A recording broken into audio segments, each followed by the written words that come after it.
Today, we're going to get into the incredible story of one man, a man known to millions as Bill W. It's this deeply personal and honestly harrowing journey from the absolute heights of Wall Street to the depths of total despair, and how a moment of awakening became the foundation for a global fellowship that has saved countless lives. So, our story really kicks off with this pretty ominous warning. Bill, as a young soldier over in England, he just happens to stumble upon this old tombstone. And you gotta see it as this piece of crazy foreshadowing, right? A warning about the deadly power of the pot that he, in all his youthful ambition, just completely failed to listen to for years and years to come. All right, let's get into our first section here, a leader's thirst. So after the war, Bill comes back home and he has these huge ambitions. I mean, he pictures himself as this future titan of Wall Street. And for a while, man, it really looked like he had everything he needed to make it happen. But in the roaring 20s, his ambition and his drinking started to get dangerously tangled up. He actually believed that drinking was what fueled his genius for picking stocks.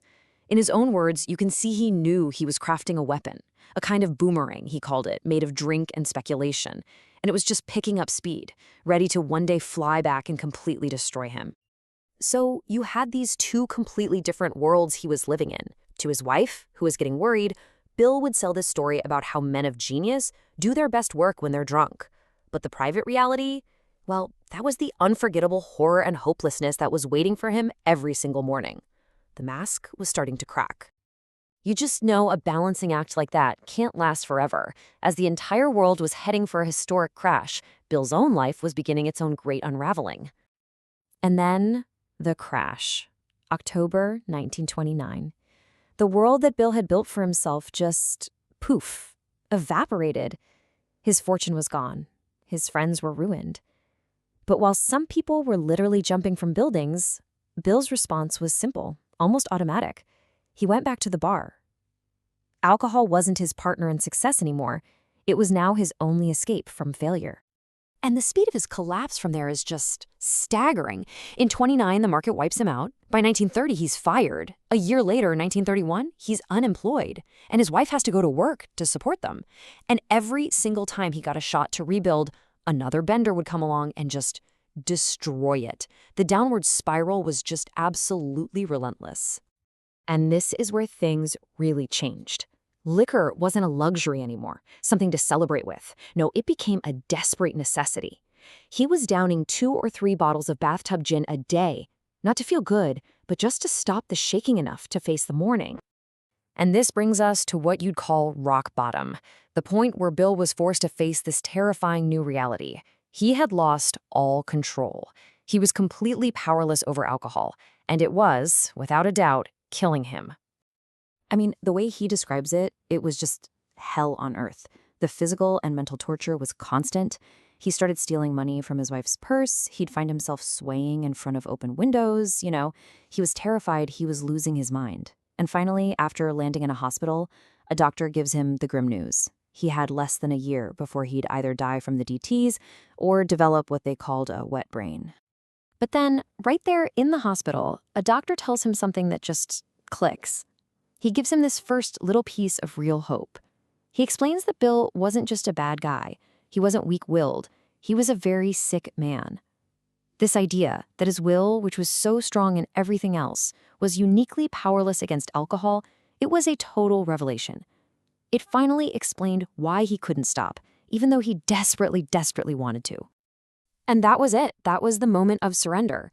All his pride, his belief that he could think his way out of any problem, it was just shattered. He'd finally hit a wall he couldn't break through. For the first time, he admitted complete and utter defeat. As he put it, alcohol was my master. But you know what they say, it's always darkest before the dawn. And for Bill, the dawn showed up in the most unexpected way. A visitor right at his kitchen table while he was sitting there all alone drinking gin. So, this old friend shows up. A guy Bill had heard was so far gone with his own drinking that he'd been locked away for alcoholic insanity.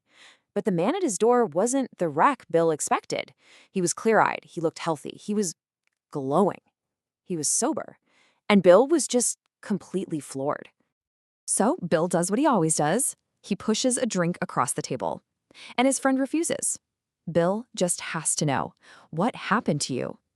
And the answer he gets is so simple, so direct, and for Bill, so utterly unbelievable. I've got religion. Bill just couldn't believe it. He was a deeply skeptical guy, especially about organized religion. I mean, sure, he could kind of accept this vague idea of a spirit of the universe. But a personal God, one who actually cared about him, that sounded like pure delusion. And his intellectual, analytical mind just slammed shut.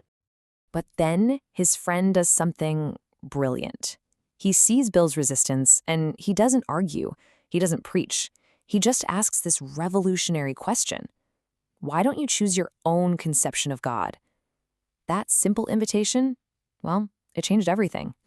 That single question, wow. It just cut through all of Bill's defenses, all his intellectual arguments.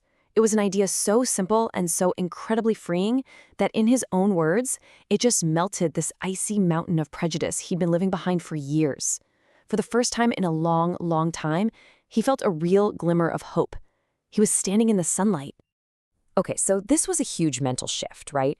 But it couldn't just stay an idea. This new willingness had to be turned into action.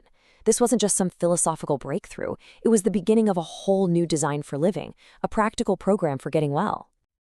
So his friend laid out a few simple things. And these weren't complicated rules or doctrines. They were just concrete actions. First, you admit you're beaten. Then, you become willing to accept help from a power of your own understanding. After that, you clean up the wreckage of your past. And here's the kicker. You go out and carry this message to other people who are suffering. And this right here was the absolute heart of the whole thing, the most critical part. His own sobriety, his own life, depended on him actively working with another suffering alcoholic. It's a total paradox, isn't it?